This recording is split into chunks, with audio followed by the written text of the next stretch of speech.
Good morning students. Class 11 political science chapter है हमारा equality. हम पढ़ रहे थे डायमेंशंस ऑफ इक्वालिटी, जिसमें हम पॉलिटिकल और सोशल इक्वालिटी डिस्कस कर चुके थे। आज हम डिस्कस करेंगे इकोनॉमिक इक्वालिटी, लेकिन इससे पहले मैं आपको बता देती हूँ इन इक्वालिटीज़ इन एजुकेशन, इक्वालिटी और इन इक्वालिटी। अगर हम एजुकेशन सेक्टर में इन इक्वालिटीज़ देखें तो ये एक डेटा दे रखा है। Are the differences in the educational attainment of different communities depicted in the table below significant? Could these differences have taken place just by chance? देखो, अगर कम्युनिटीज़ में जो भी सोसाइटी है, कम्युनिटीज़ हैं, अगर वहाँ पर एजुकेशनल सेक्टर में डिफरेंसेस पाए जाते हैं, यानी कि एजुकेशनल अपॉर्चुनिटीज सबको इक्वली प्रोवाइड नहीं करवाई जा रही हैं, इट मीन्स कि वहाँ पर एजुकेशनल सेक्टर में इनइक्वलिटी पाई जा रही है। अगर इनइक्वलिटी पाई जाएगी तो जो डेटा है वो भी डिफरेंट आएगा। कैसे, अभी हम आगे समझने की कोशिश करते हैं इस चीज़ को। Could these differences have taken place just by chance और do these differences point to the working of the caste system? देखो, एजुकेशनल सेक्टर में जो इनइक्वालिटीज़ पाई जाती है उसमें कास्ट सिस्टम भी काफ़ी हद तक रिस्पॉन्सिबल है। वर्ना system, caste system. Which factor other than the caste system do you see at the work here? Caste community inequalities in higher education in urban India. देखिए, यहाँ पे ये डेटा दे रखा है। मैं आपको एक बात बता दूँ, क्लियरली आप समझ लीजिएगा कि कास्ट सिस्टम एक बहुत बड़ा फैक्टर है जिसकी वजह से एजुकेशनल सेक्टर में इनइक्वालिटीज़ लाई करती है। देखिए, कास्ट कम्युनिटी शेड्यूल कास्ट है। शेड्यूल कास्ट का ग्रेजुएट पर 1000 पर्सन, यानी कि शेड्यूल कास्ट में पर 1000 में 47 लोग होते हैं जो ग्रेजुएट होते हैं। मुस्लिम्स में 61, हिंदू ओबीसी में 86, शेड्यूल ट्राइब्स में 109, क्रिश्चियंस में 237, सिख कम्युनिटी में 250, हिंदू अपर कास्ट 253 और अदर रिलीजन्स 315। तो ऑल इंडिया एवरेज कितना आ गया? 155। तो ये एक एवरेज है। आपको national sample survey organisation 55 round survey 1999 to 2000, ये जो एक एजुकेशनल जो डेटा है, ये डेटा आप क्लियरली समझ सकते हो कि ST SC में एजुकेशनल सेक्टर में आप देखिए कितना, मुस्लिम्स में, हिंदू ओबीसी में कितने डिफरेंसेस पाए जा रहे हैं। अपर कास्ट में, हिंदू अपर कास्ट में आप देखिए किस कदर डिफरेंसेस हैं। यानी कि इसका मतलब क्या हुआ कि कास्ट सिस्टम की बेस पर जो एजुकेशन सेक्टर है वहाँ पर तमाम लोगों को बराबरी का अधिकार नहीं दिया जा रहा है, जिसकी वजह से ये डिफरेंसेस लाई कर रहे हैं। Economic equality, all the simplest level we would say that the economic inequality exist in a society if there are significant differences in wealth. मान लीजिए, अगर जो भी वेल्थ है या जो रिसोर्सेज हैं, अगर उनका इक्वल डिस्ट्रीब्यूशन नहीं हो रहा है तो इकोनॉमिक इनइक्वालिटी डेफिनेटली पाई जाएगी। प्रॉपर्टी और इनकम बिटवीन इंडिविजुअल और क्लासेस, तो अगर जो भी वेल्थ है या जो भी रिसोर्सेज हैं, अगर उनका इक्वल डिस्ट्रीब्यूशन नहीं होता तो जो सोसाइटी में डिफरेंट क्लास के लोग रहते हैं उनमें इनइक्वालिटी पाई जाएगी, और यही इनइक्वालिटी कहलाती है economic inequality. One way of measuring the degree of economic inequality in society would be to measure the relative difference between the richest and the poorest group. इकोनॉमिक इनइक्वालिटी मेजर करने के लिए हम ये तरीक़ा इस्तेमाल कर सकते हैं कि हम जो सोसाइटी के रिचेस्ट लोग हैं या रिचेस्ट ग्रुप है और जो पोरेस्ट ग्रुप है उनके बीच में क्या डिफरेंस है, उस डिफरेंस से हम क्लियरली इस बात का अंदाज़ा लगा सकते हैं कि इकोनॉमिक इनइक्वालिटी है या नहीं। और आप मुझे बता दीजिए, खुद आपका ऑब्जर्वेशन रहा हो कि हमारी सोसाइटी में इकोनॉमिक इनइक्वालिटी पाई जाती है। रिच और पुअर के बीच का जो डिफरेंस है वो डे बाय डे बढ़ रहा है। वो डे बाय डे डिफरेंस क्यों बढ़ रहा है? वो डिफरेंस इसीलिए बढ़ रहा है क्योंकि सोसाइटी में अभी भी इकोनॉमिक इनइक्वालिटी पाई जाती है, अभी भी इकोनॉमिक इक्वालिटी नहीं है, जिसकी वजह से ये डिफरेंस डे बाय डे बढ़ रहा है। Another way could be to estimate the number of people who live below the poverty line. इसके अलावा हम इससे भी अंदाज़ा लगा सकते हैं कि कितने लोग हैं जो आज भी बिलो पॉवर्टी लाइन आते हैं। और मैं आपको एक बात बता दूं कि ये जो डेटा है बिलो पॉवर्टी लाइन का, अगर हम आज का देखें, आज से 10 साल पहले का देखें, तो आज का जो प्रेजेंट डेटा होगा वो कहीं ना कहीं बढ़ जाएगा। तो इसलिए तो हम ये कहते हैं कि रिच और पुअर का जो डिफरेंस है वो डे बाय डे बढ़ रहा है। डे बाय डे क्यों बढ़ रहा है? क्योंकि जो भी वेल्थ है, जो भी रिसोर्सेज हैं, जो भी उनका इक्वल डिस्ट्रीब्यूशन नहीं हो रहा है, जिसकी वजह से ये डिफरेंस डे बाय डे बढ़ रहा है। Of course absolute equality of wealth और income has probably never exist in a society. Society में जो वेल्थ है, इनकम है, जो रिसोर्सेज हैं, उनका इक्वल डिस्ट्रीब्यूशन नहीं है। Most democracies today try to make equal opportunities available to people in the belief that this would at least give those who have talent and determination the chance to improve their conditions। और society में democratic countries की बात कर लें हम, तमाम लोगों को इक्वल अपॉर्चुनिटीज़ नहीं प्रोवाइड करवाई जाती ताकि वो अपने जो भी टैलेंट वगैरह है उसका प्रॉपर यूज़ कर सकें और अपनी कंडीशंस को इम्प्रूव कर सकें। क्यों नहीं इम्प्रूव कर पाते हैं तमाम लोग अपनी कंडीशंस को? क्यों वो आगे नहीं बढ़ पाते हैं? क्योंकि जो भी इक्वल अपॉर्चुनिटीज़ उन्हें प्रोवाइड नहीं करवाती, इकोनॉमिक जो रिसोर्सेज हैं उनका इक्वल डिस्ट्रीब्यूशन नहीं हो पा रहा है, जिसकी वजह से ये difference day by day increase कर रहा है। With equal opportunities, inequality may continue to exist between individual, but there is the possibility of improving one's position in society with sufficient effort।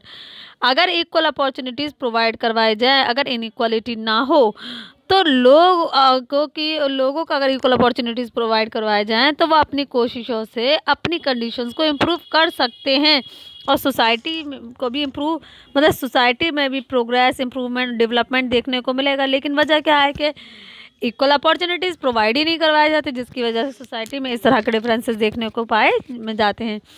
Inequalities which are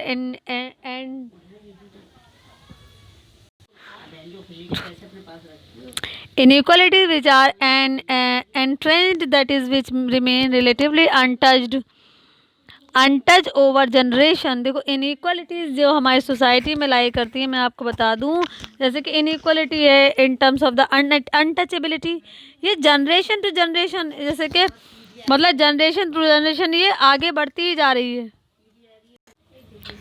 inequalities which are and that is which remain relatively untouched over generation. देखो inequality जो हमारी society में पाई जाती है, जैसे untouchability की वजह से लोगों को इनइक्वालिटी जैसी बुराई का सामना करना पड़ता है, तो ये चीज़ जनरेशन टू जनरेशन जा रही है, are more dangerous for society. और ये जो चीज़ है अनटचेबिलिटी या इनइक्वालिटी, ये हमारी सोसाइटी के लिए बेइंतहा ख़तरनाक, डेंजरस है। सोशल इविल भी हम इसको कह सकते हैं। If in a society certain classes of people have enjoy considerable wealth and the power which goes with it.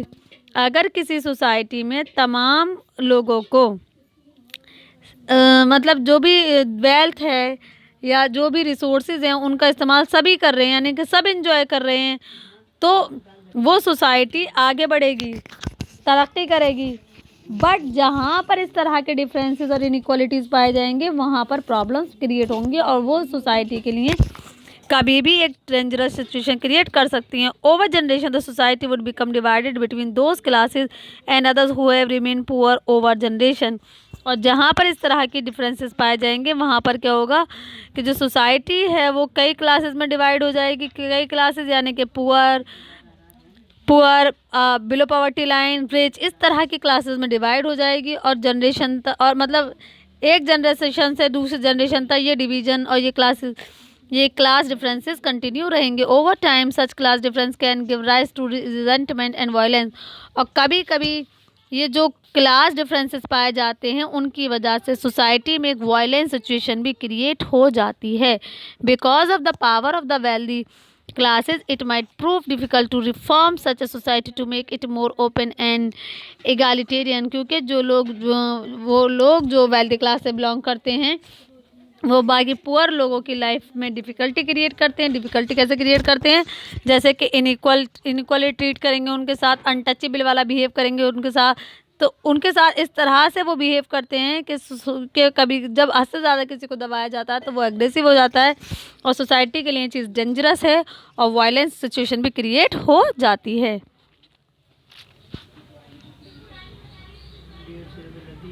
Feminism, देखिए फेमिनिज्म क्या है बेटा? Feminism is a political doctrine of equal right for women and main. Feminism एक क्या है, एक political doctrine है जो मर्द और औरत के लिए बराबरी के अधिकार की बात करता है। फेमिनिज्म का मतलब यानी कि एक ऐसा पॉलिटिकल डॉक्ट्रिन जिसमें औरत और मर्द को बराबर अधिकार है, यानी कि ये नहीं कि औरत है तो उसको अधिकार कम है, मर्द है तो उसके अधिकार ज़्यादा है, नहीं।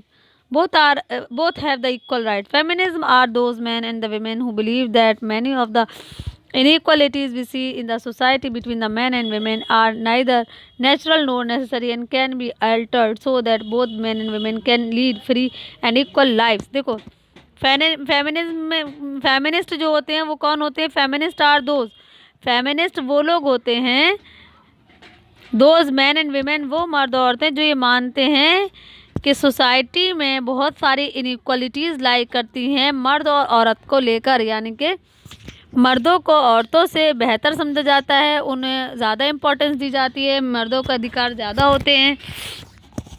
नाइदर नेचुरल नॉर नेसेसरी, जबकि ये कोई ज़रूरी नहीं है और इन चीज़ों को हमें क्या करना है? दूर करना है। फेमिनिस्ट क्या है कि इन बुराई को दूर करना है, बल्कि मर्द और औरत दोनों को ही हमें आज़ादी देनी है, दोनों को ही हमें इस बात की बराबरी देनी है कि वो अपनी ज़िंदगी को आसानी से अपनी मर्ज़ी के मुताबिक गुजार सकें। According to feminist, inequality between man and women in society is the result of the patriarchy. देखो, फेमिनिस्ट ये कहते हैं, फेमिनिस्ट के मुताबिक फेमिनिस्ट का ये मानना है कि जो इनइक्वालिटी है, इनइक्वालिटी जो पाई जाती है मर्द और औरत में, किसी भी सोसाइटी में रहने वाले मर्द और औरतों के बीच में जो इनइक्वालिटी पाई जाती है, तो ये इनइक्वालिटी किस वजह से ये इनइक्वालिटी पाई जाती है? पैट्रियार्की की वजह से। यानी कि सोसाइटी में अगर मर्द और औरत के बीच में किसी भी तरह की इनइक्वालिटी है तो उस इनइक्वालिटी के जिम्मेदार है patriarchy. This term refer to the social, economic and cultural system that value men more than women and give men power over women। Patriarchy क्या? पैट्रियार्की एक जो टर्म है उसका मतलब है social, economic and cultural system. एक ऐसा social, economic और कल्चरल सिस्टम जिसमें और आदमियों को ज़्यादा इम्पोर्टेंस दी जाती है, ज़्यादा पावर दी जाती है औरतों के मुकाबले। यानी कि पैट्रियार्की सिस्टम ऐसा सिस्टम है जिसमें औरतों की पावर ज़्यादा है, औरतों के अधिकार ज़्यादा हैं। पैट्रियार्की एक ऐसा सिस्टम जिसमें सोशली, इकोनॉमिकली और कल्चरली जो मैन है उनको ज़्यादा वैल्यू, ज़्यादा इम्पोर्टेंस दी जाती है, उनकी पावर ज़्यादा होती है in comparison of the women. Patriarchy is based on the assumption that men and women are different by nature। Patriarchy क्या है? पैट्रियार्की एक ऐसा कॉन्सेप्ट है, पैट्रियार्की कॉन्सेप्ट इस चीज़ पर बेस्ड है जो ये कहता है कि नेचर ने ही मर्द और औरत में डिफरेंसेस क्रिएट किए हैं, यानी कि नेचर के अकॉर्डिंग ही मर्द और औरतें दोनों डिफरेंट हैं। And this difference justify their unequal position the society, क्योंकि नेचर ने ही औरतों को कमतर बनाया मर्दों के कंपैरिजन में, इसलिए नेचर की तरफ से ही उनकी जो पोजीशन है सोसाइटी में वो मर्दों के मुकाबले में कम है, वो मर्दों के बराबर सोसाइटी में नहीं है, तो उनको कम रखा गया। Feminist question this way of thinking by making a distinction between sex, biological difference between man and women and gender. Feminist मतलब सेक्स को क्या डिफरेंस है, क्या डिस्टिंक्शन है बीच में? सेक्स के डिस्टिंक्शन बिटवीन सेक्स क्या है? Biological difference between man and women. Sex क्या है? मैन और वुमेन के बीच में जो बायोलॉजिकल डिफरेंस है दैट इज सेक्स। ये डिफरेंस बता रहे हैं फेमिनिस्ट सेक्स और जेंडर के बीच का। जेंडर क्या है? जेंडर है which determine the different role that man and women play in the society. Gender क्या है? जेंडर मीन्स कि मर्द और औरत जो रोल सोसाइटी में प्ले कर रही हैं उससे हम उनको डिटरमाइन करते हैं, उससे हम उनको रिकॉग्नाइज करते हैं, दैट इज़ जेंडर। और बायोलॉजिकल डिफरेंस जो पाया जाता है मर्द और औरत में दैट इज़ सेक्स। तो ये डिफरेंस है सेक्स और जेंडर में।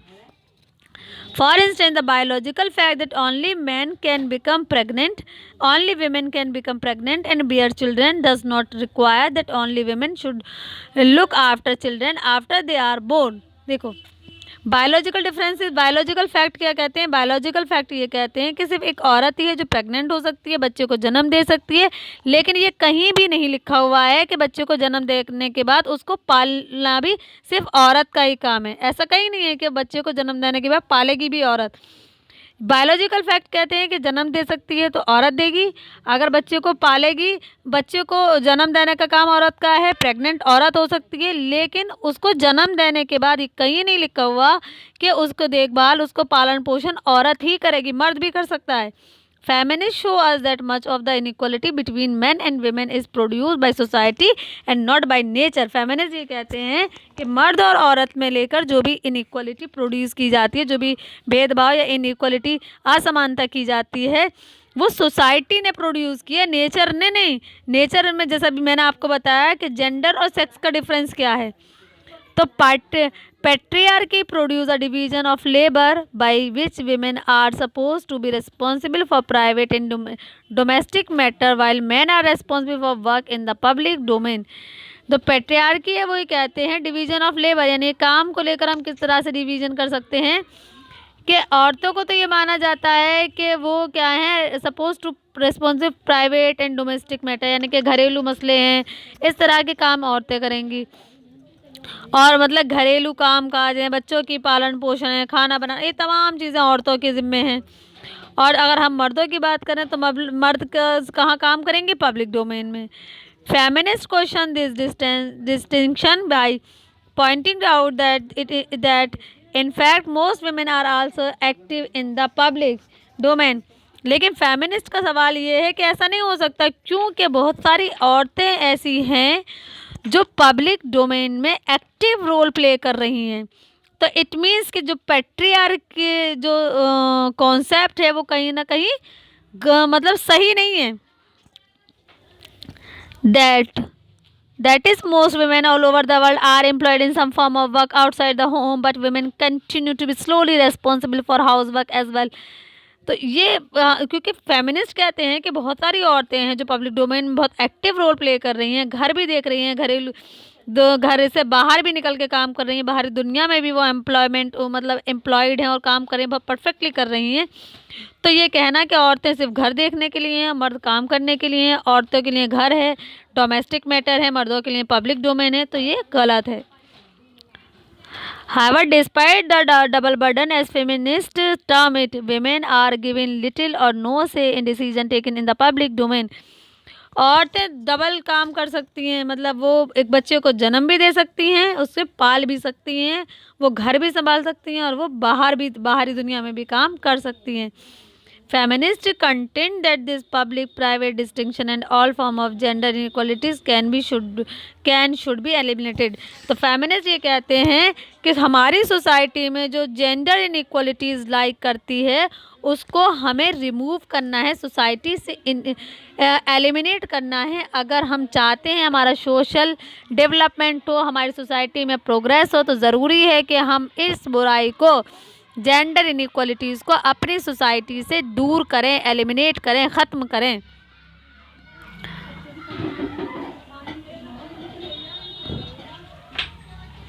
Marxism and the liberalism are two important political ideologies of our time। Marxism और लिबरलिज्म ये दो पॉलिटिकल आइडियोलॉजीज़ हैं। मार्क्स बात करते हैं was an important 19th century thinker. Karl Marx कौन थे? 19वीं शताब्दी के एक बहुत इंपॉर्टेंट थिंकर थे, who argued that the root cause of entrenched inequality was private ownership of important economic resources such as oil, land or forest as well as other form of property। तो Karl Marx ये कहते हैं, क्या कहते हैं, 19th century के ये एक इम्पॉर्टेंट थिंकर हैं, जो ये कहते हैं कि इनइक्वालिटी की जो रूट है, जो वजह है, वो क्या है? वो मेन वजह है प्राइवेट ऑनरशिप। अब प्राइवेट ऑनरशिप ऑफ इम्पॉर्टेंट, यानी कि जो इकोनॉमिक रिसोर्सेज हैं उनकी जो प्राइवेट ऑनरशिप होती है, ये एक मेन वजह है इनइक्वालिटी की। सोसाइटी में अगर इनइक्वालिटी लाई करती है तो उसकी मेन वजह क्या है? Private ownership of the economic resources. अब वो इकोनॉमिक रिसोर्सेज कौन कौन से? जैसे कि ऑयल, लैंड, फॉरेस्ट और प्रॉपर्टी। अगर इसकी ऑनरशिप प्राइवेट हाथों में चली जाएगी तो, या इकोनॉमिक जो रिसोर्सेज हैं उनकी ऑनरशिप प्राइवेट हाथों में चली जाएगी, तो सोसाइटी में इकोनॉमिक इनइक्वालिटी हर हाल में एग्जिस्ट करेगी और लाई करेगी। He pointed out that such private ownership did not only make the class of owners wealthy, वो ये कहते हैं, कार्ल मार्क्स ने पॉइंट आउट किया कि प्राइवेट ऑनरशिप की वजह से जो ओनर हैं, उन ओनर जो क्लास है वो डे बाय डे वेल्थ उसकी इंक्रीज करेगी। Did not only make the class of ownership, तो ये ऑनरशिप क्लास को सिर्फ वेल्थी, उसकी दौलत तो डे बाय डे इंक्रीज करेगी, साथ में मतलब सिर्फ यही नहीं कि उसकी दौलत में इजाफा होगा, दौलत बढ़ेगी डे बाय डे, बल्कि it also gave them political power. उस बढ़ती हुई दौलत की वजह से उसकी जो पॉलिटिकल पावर है वो भी बढ़ जाएगी। Such power enable them to influence the state policies, और जब उसकी पावर बढ़ जाएगी तो वो स्टेट पॉलिसीज लॉज को भी इन्फ्लुएंस करेगा। This could prove a threat to democratic government, और ये चीज़ कहीं ना कहीं आगे जाकर डेमोक्रेटिक गवर्नमेंट के लिए एक खतरा बन जाएगी। Masses and socialist feel the economic inequality provide support to other form of social inequalities. Karl Marxist और जो सोशलिस्ट हैं वो कहते हैं कि इकोनॉमिक इनइक्वालिटीज़ जो है ना वो समाज में दूसरी इनइक्वालिटीज़ को सपोर्ट करती है, यानी कि इकोनॉमिक इनइक्वालिटी की वजह से समाज में और बहुत सारी असमानताएं, सामाजिक असमानताएं पैदा होती हैं, जैसे कि differences of rank and privileges.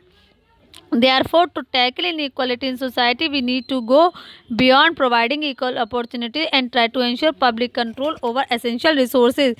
अगर हम ये चाहते हैं कि हम हमारी सोसाइटी से इकोनॉमिक इनइक्वालिटी को रिमूव करें तो ज़रूरी है कि क्या ज़रूरी है, इकोनॉमिक इनइक्वालिटी हम कब रिमूव कर सकते हैं सोसाइटी के, हमें तो ज़रूरी है कि हम तमाम लोगों को इक्वल अपॉर्चुनिटीज़ प्रोवाइड करें, और जो भी एसेंशियल रिसोर्सेज हैं उन पर पब्लिक का कंट्रोल होना चाहिए। एंड फॉर्म्स ऑफ प्रॉपर्टी, और जो भी प्रॉपर्टी है उसकी ऑनरशिप प्राइवेट सेक्टर में नहीं बल्कि पब्लिक सेक्टर के हाथों में होनी चाहिए।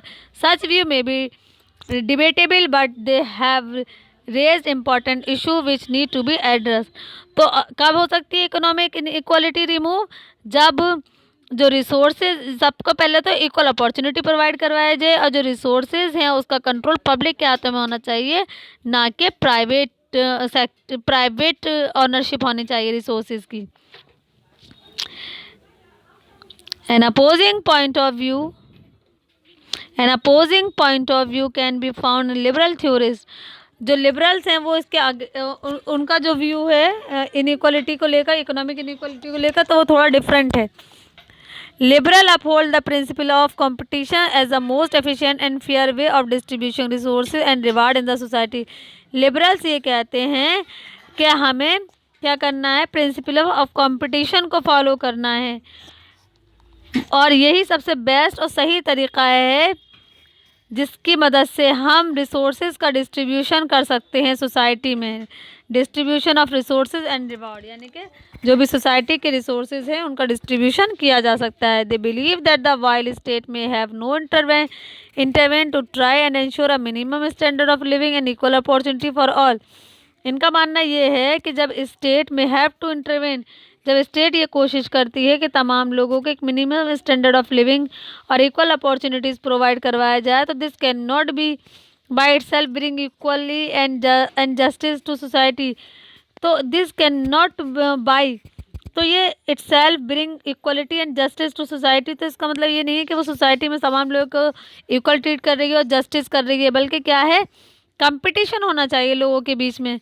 लिबरल्स ये कहते हैं कि कंपटीशन होना चाहिए between the people in free and fair condition, और कंपटीशन की जो कंडीशन है वो उसमें सब फ्री एंड फेयर है, यानी किसी भी तरह का उसमें झोल नहीं होना, कोई भी गलत तरीका इस्तेमाल नहीं करता। Is the most just and the effective way of distributing reward in the society, और यही सबसे बेस्ट तरीका है कि जिससे हम रिसोर्सेज का डिस्ट्रीब्यूशन कर सकते हैं किसी भी सोसाइटी में। For them as long as competition is open and free, inequality are unlikely. Liberal ये कहते हैं कि जहाँ पर कंपटीशन ओपन होगा, फ्री होगा, तो हम इनइक्वालिटी को वहाँ से ख़त्म कर सकते हैं।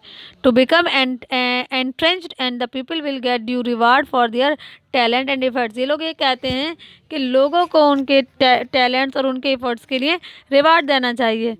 यानी कि जो लिबरल का मानना क्या है कि कंपटीशन कराइए और जो बेस्ट काम करे उसको रिवार्ड दीजिए, और रिसोर्सेज का इस्तेमाल भी इसी तरह से करना चाहिए।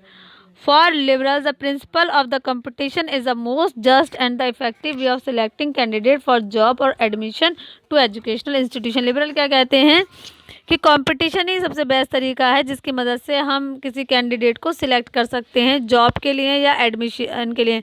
यानी किसी भी एजुकेशनल इंस्टीट्यूशन में अगर हम किसी कैंडिडेट को सिलेक्ट करना चाहते हैं, जॉब के लिए सिलेक्ट करना चाहते हैं, तो उसके लिए बेस्ट तरीका क्या है? कंपटीशन। तो कंपटीशन कराइए, जो कंपटीशन बीट कर ले उसको आप एडमिशन दे दीजिए और जॉब दे दीजिए। For instance our country many student who for admission to professional courses and entry in high competitive. मान लीजिए जैसे हमारा देश है जहाँ बहुत सारे स्टूडेंट्स हैं जिन्हें एक उम्मीद होती है कि वो प्रोफेशनल कोर्सेज में एडमिशन लें, तो ज़रूरी क्या है कि पहले वो एक कंपटीशन को बीट करें। कंपटीशन बीट कर लें तो उन्हें एडमिशन, यानी कि जो एडमिशन है वही उनका रिवार्ड है। From time to time the government and the court have stepped in the regulate educational institution and the entrance test to ensure that everybody get a fair and equal chance to compete। और यही वजह है कि जो government है और दूसरी government और क्या करती है, government time to time competition करवाती है, एंट्रेंस टेस्ट करवाती है, जिसमें हर एक कैंडिडेट को जो उस कंपटीशन में बैठता है उसको पूरा मौका होता है कंपटीशन को जीतने का, और जो जीत जाता है फिर उसको उसी के हिसाब से रिवॉर्ड दिया जाता है। रिवॉर्ड क्या है? अगर उसने कंपटीशन बीट कर लिया तो जॉब या एडमिशन उसको दिया जाता है। ये लिबरल्स का मानना है। Some may still not get admission but it is consider to be fair way of distributing limited seats. और ये कहते हैं यही बेस्ट तरीका है जिसकी मदद से हम लिमिटेड सीट्स को अच्छी तरीके से फेयरली डिस्ट्रीब्यूट कर सकते हैं। नेक्स्ट टॉपिक है हमारा socialism. This topic I will discuss in next video. Thank you very much.